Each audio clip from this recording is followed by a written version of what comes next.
Bonjour à toutes et à tous. Nous nous retrouvons aujourd'hui pour un nouveau tutoriel et nous allons apprendre à récupérer une base de données au format BAK, donc BAC, sous Microsoft SQL Server. Donc pour ce faire, nous nous connectons avec l'identifiant et le mot de passe préétabli.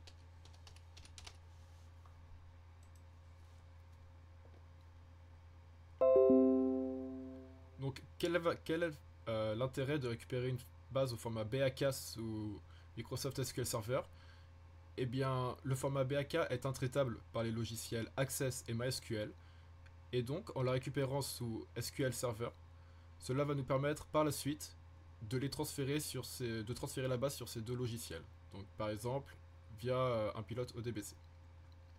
Donc une fois que nous sommes connectés, nous réalisons un clic droit sur base de données, puis restaurer la base de données.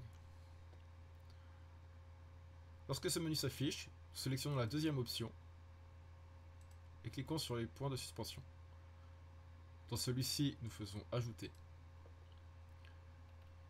Et dans ce navigateur, nous allons chercher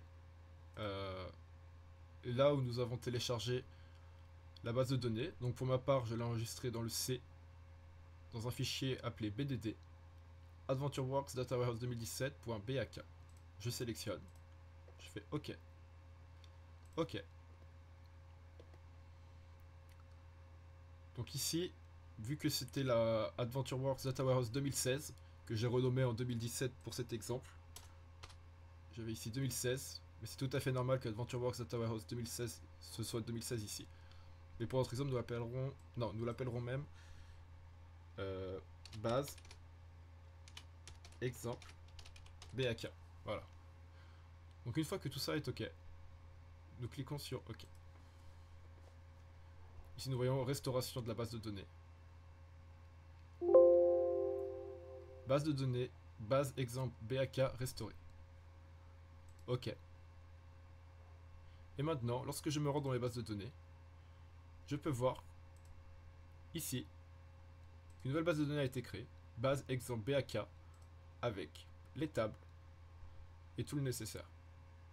Et à partir de là, je pourrais donc transférer cette base sous Access ou MySQL. Voilà, vous savez maintenant comment récupérer une base de données au format BAK. Merci d'avoir regardé ce tutoriel et à bientôt.